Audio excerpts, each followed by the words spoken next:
In this tutorial, you will get an overview of the query template.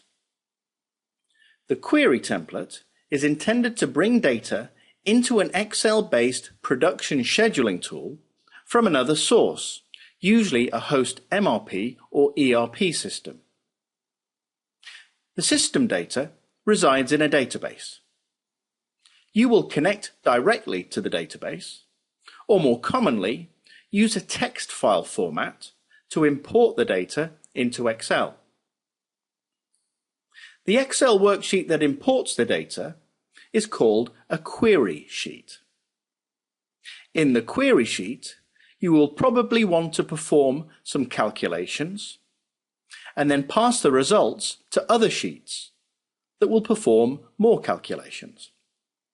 The final results can be sent back to the host system and used to generate reports in Excel for other users. The data is imported into a block of cells in the query template sheet. As you refresh the import, new records will appear in the import data range.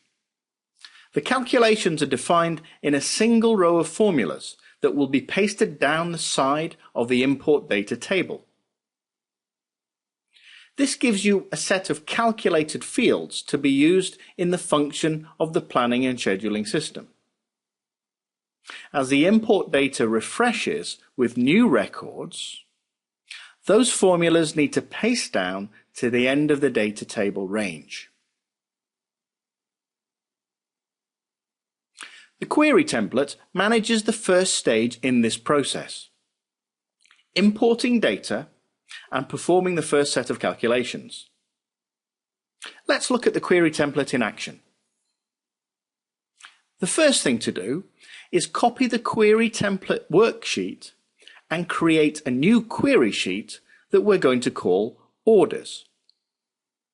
This is based on an order book that is generated from an order management system.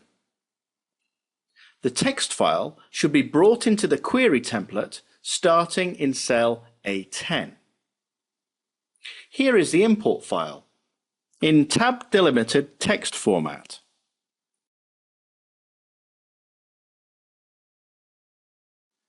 The format for the columns should be fixed in a consistent way.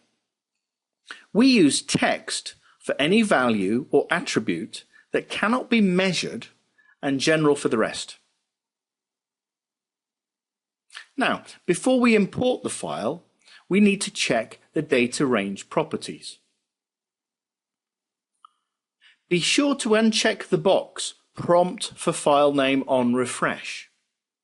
This template will use macros to refresh data imports, and a file name prompt will stall the macro. There is an option here for auto refresh. Only use this if the data is changing many times in a single day. We also may want to take off the Adjust Column Width option to make it easier to handle the worksheet.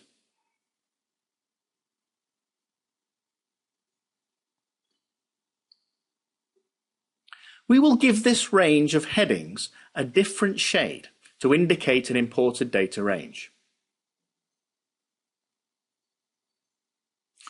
All sheets have a macro to create names and paste down results next to a table of data. You can place your formula in row 8, create the names, and update to paste down the values to every record in the table. The dynamic named ranges ensure that the calculation results range always matches the latest imported data. When you follow the Fast Excel method, you will sometimes want to paste down the values, then sort, and paste down a second set of formula. These formula that I'm typing here look at the sort range, in this case the item code, and return the first and last rows of a continuous range of item codes. This is sometimes used for performing efficient calculations that are conditional on the item code. Updating the sheet with a query macro will refresh the import and bring in the original sort order. We want to apply the row formula first, then sort, and calculate the first and last row of each item code range.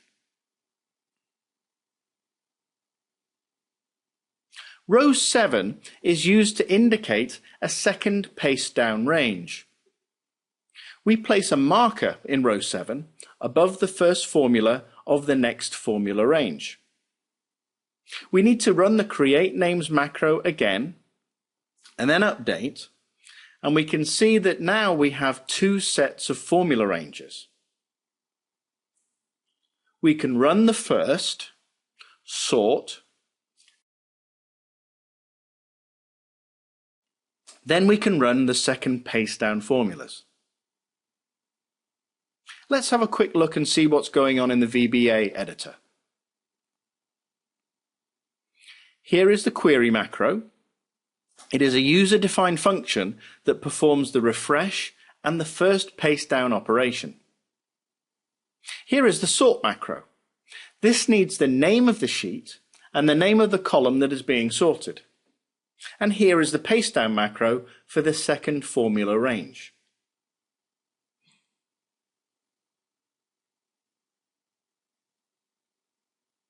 We need to create a data range for the sort range by hitting Ctrl D.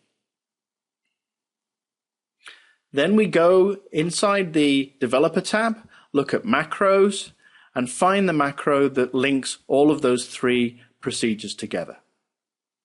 We run it, and we see that it brings the data back in as a refresh, pastes down the row formula, then sorts, and applies the second formula range to give us a correct row listing for each of those